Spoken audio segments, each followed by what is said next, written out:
Hello, it's Andy Graham of Hobo Traveler. I'm in Lomé, Togo. It's April 2014, and this is the Ask Andy show. I've traveled to 90 countries, been non-stop perpetual traveler for over 16 plus years and continuing. I'm not stopping. I'm going to do this for the rest of my life.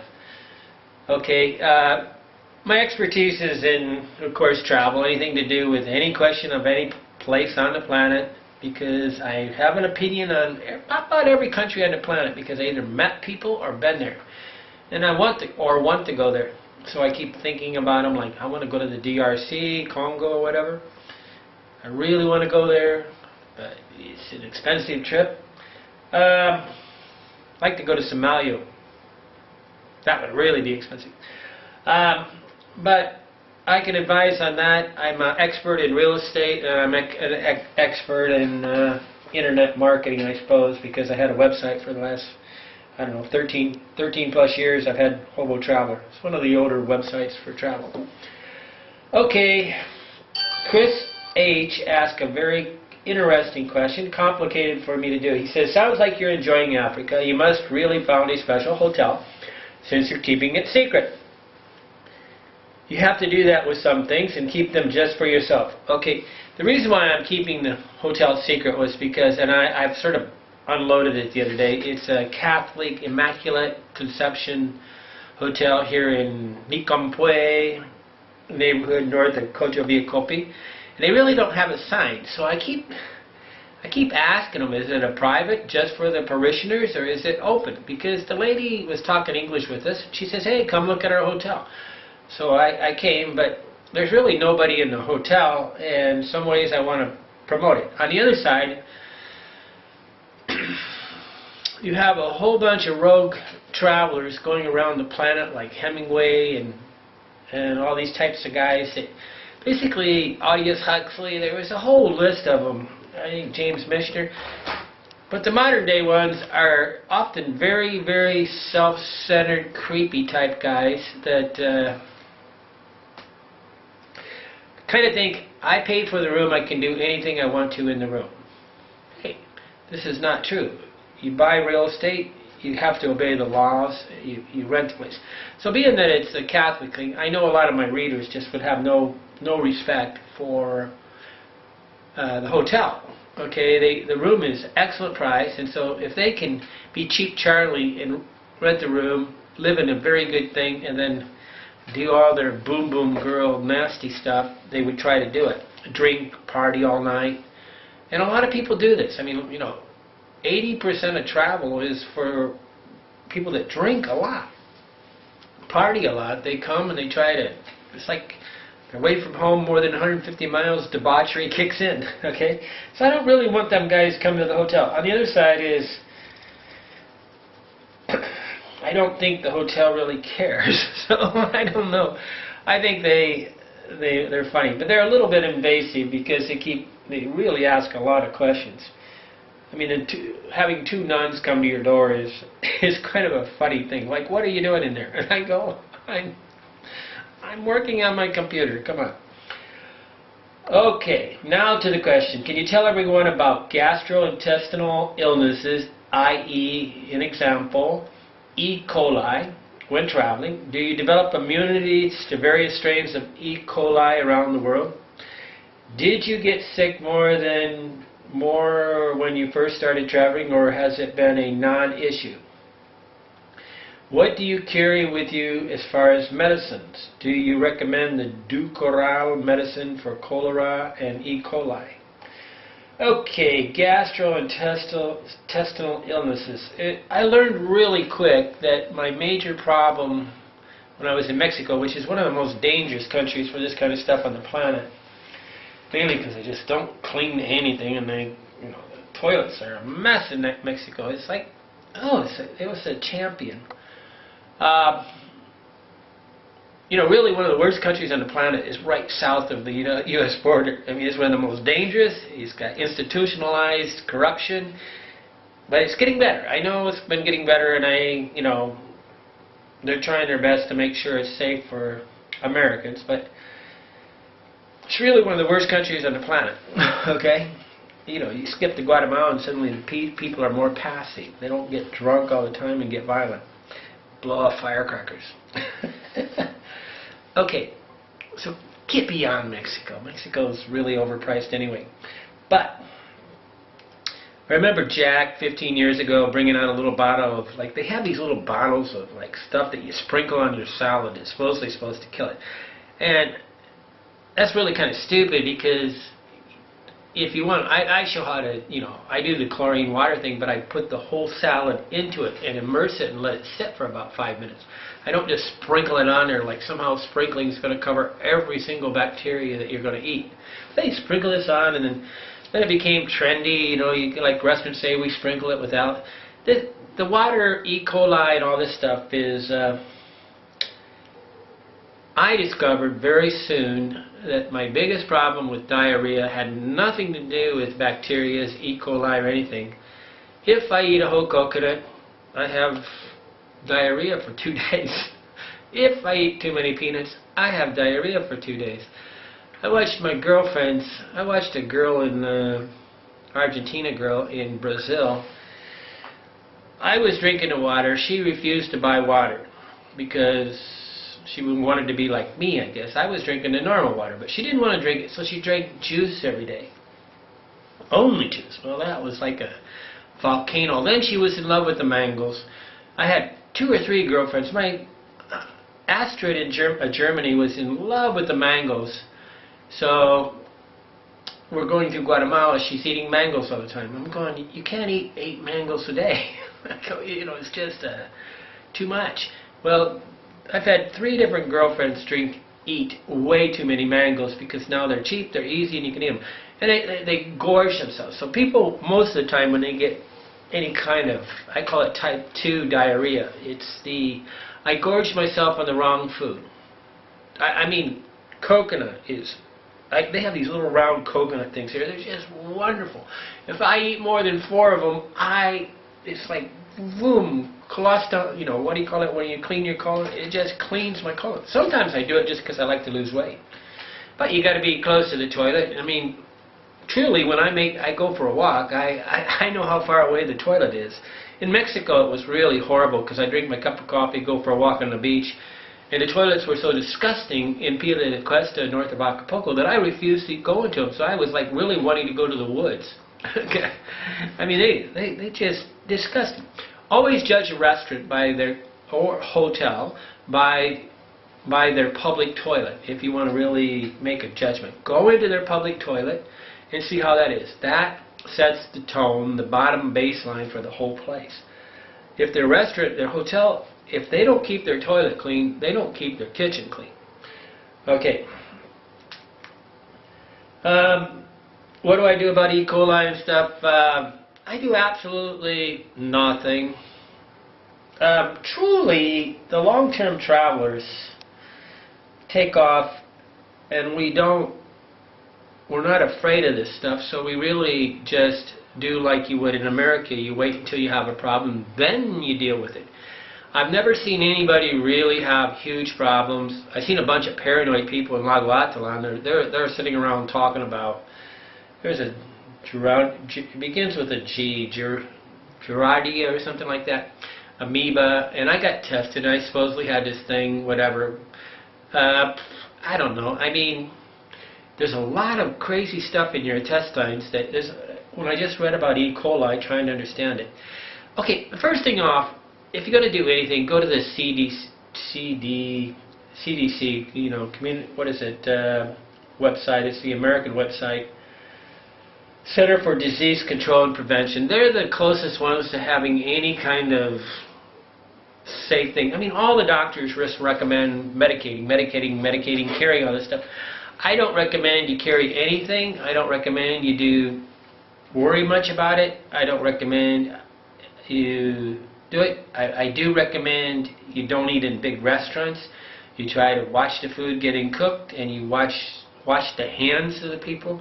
Never assume because you're paying a lot of money the food's good. I believe the food, the more you pay for it, the more dangerous it is. The people that get sick are normally the people that are going to the big hotels, and they're thinking they're going to go to Mexico and they're going to try all these exotic foods, and the guy only cooks it once a week, and he's been having it sit around for 3 weeks. You know, he's sitting over there waiting, and he didn't really cook it all the way. And they want to eat a vegetable salad from Mexico. This is the things that, you know, you really, cooked food is safe. Non-cooked food is a problem.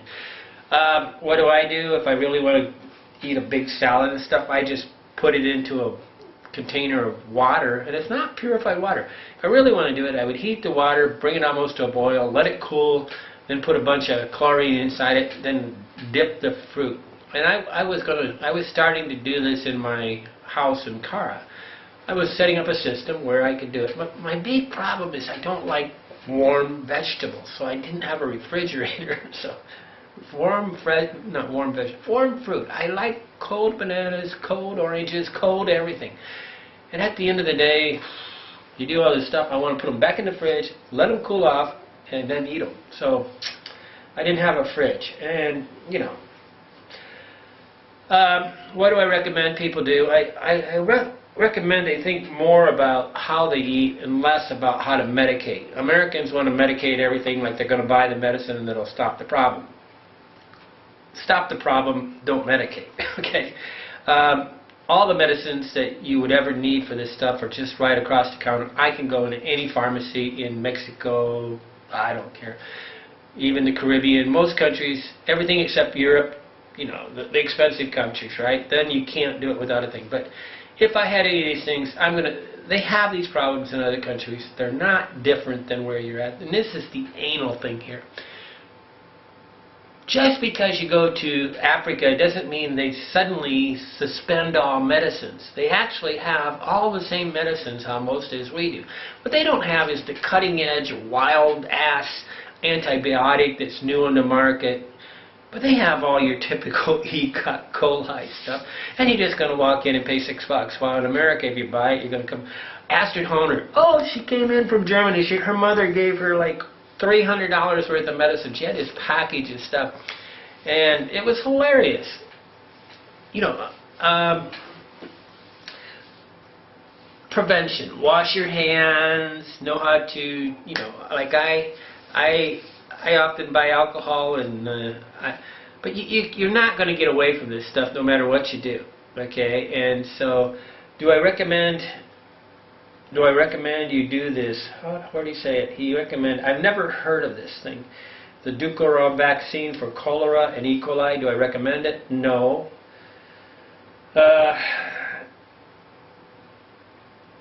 He started traveling. What do you carry with me for medicines? I don't carry anything for diarrhea. I don't have a problem with diarrhea. There's friends of mine. I have a friend that got diarrhea in Cara. And I think he's like, you know, he ate the wrong food and he gets diarrhea every week, right? I mean, if you're the type of person who gets diarrhea every week at home, or even at home, I mean, you're going to get it here. If you get, my father got constipation all the time, then he turned around and got diarrhea, then he went on this, take medicine, the next thing you know, he's taking medicine for constipation that then in turn causes diarrhea, then it becomes like a chain reaction where you don't know where to stop. You got to understand to eat food that makes you stop going to the toilet and know which foods make you go to the toilet. And I know these things, and truthfully, the one reason why most Americans are not going to be able to do what I do, and I don't know what the thing is. Like I'm going to get on a bus, maybe I go to Ecuador and I have to get on an 8-hour bus. You say, is that a problem? I said, 8-hour bus, come on. 33-hour trouble is trouble. I can get on a bus and travel or I can make a plane trip from Chicago to, you know, Bangkok and take 28 hours and hang out in the airport in Korea for 9 hours, and I never have a toilet attack, right? Most Americans can't seem to get away from the toilet longer than about an hour. I can go away from the toilet for as long as, I don't know, 10, 12 hours. They tend to just gorge so much that they're going to the toilet. You really got to get this under control if you're going to go traveling. And when I'm talking with people, I had a friend that had to go to he had to do #1 all the time, and he came to Guatemala. And I asked him, what are you doing? Why is this? And I was trying to get him to do these exercises. I got in a motorcycle accident, destroyed my lower area where the muscles that control the urinary tract. And I had to walk around on this thing where you basically, the minute you pushed, it pushed the urine out. Well, there's exercises like lifting your lower legs and lifting your abdominal up from, you lay on your back and you do it, and it makes you strong so that these muscles get tight and and I still do them because I got a weak shut-off valve. It's all about prevention, guys, and it's really knowing yourself. And I don't know how people can get to be 50 years old and have no idea that certain foods cause them problems. And they're just temptation based. I don't eat coconut very much. I love coconut. It's a very good protein source. It's extremely cheap here. But I'll buy a whole coconut, break it in two, and give everything away except for the little piece that I can eat, right? And I'll buy it in the street that's sitting in water and eat it. And I'm sitting there going, I know the water's not clean.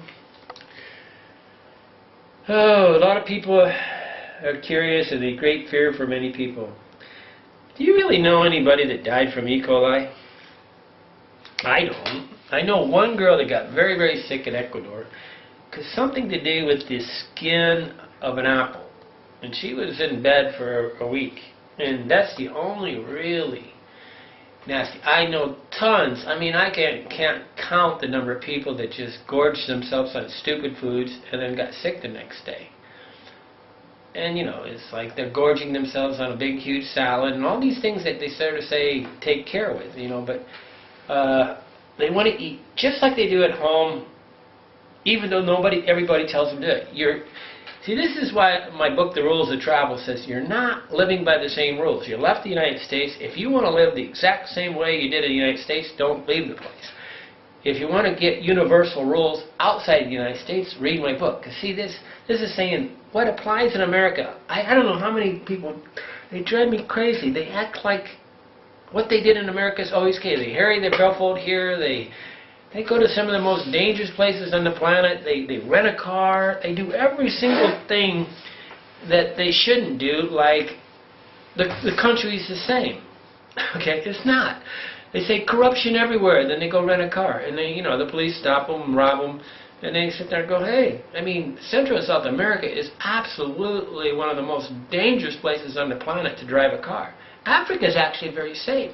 I think Thailand's safe, and all these places. It's just very complicated. They're very confusing, right? The signs are in Thai, the signs are in, Malaysian, or whatever these languages are, and they're driving on the wrong side of the road, and it's confusing. And public transportation's easy. I love taxis. Okay, what do I recommend you do? I spend your whole time on talking about prevention. Spend all your brainwave on prevention and learning yourself and eating the right medicine. And realize that all the medicines that you would ever want are in the country where you're going. And these things don't sneak up and kill you in one day, right? None of these things kill you quickly. You get sick, you start doing, they have doctors, they have more, I don't know. Do I know if I have, one of the questions, do you develop immunities to various strains of E. coli? I don't know. How would I know?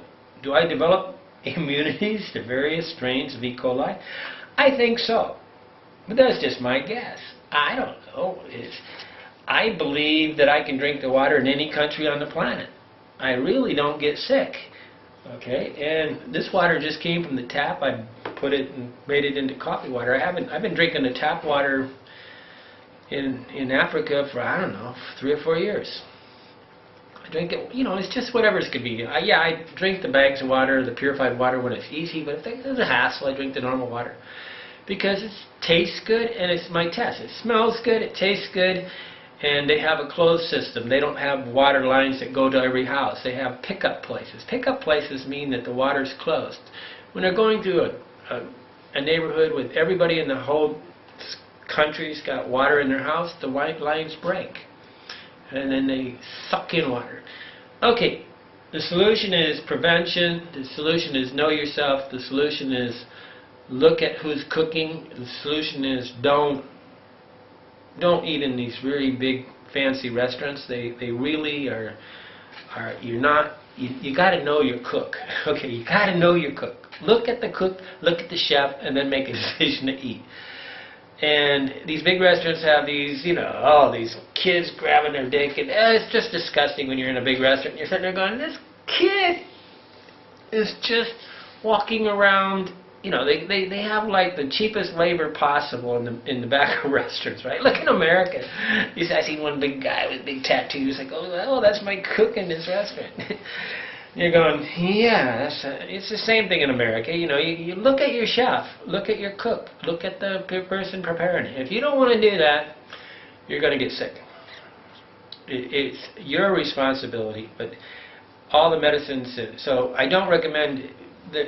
I don't want you to think about this problem. I don't want you to use your brainwave. It's just fear-based American bullshit. Do just like you do in America, don't think about it.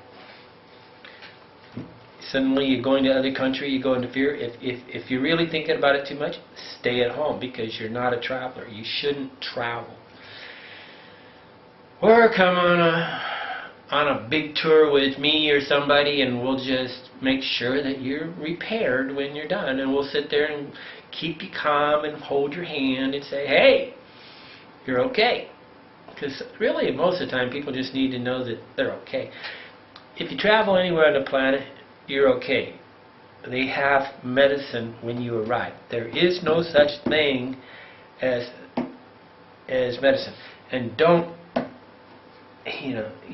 every country on the planet has the medicine. It's how much money. And it's always going to be, 500% cheaper than America. So really, if you want to stock up on these medicines, make a list of all of them and come here and buy them. Don't buy them in America. That's like, horribly expensive. Then you got to talk to the doctor. Just know what you maybe want to take sometimes.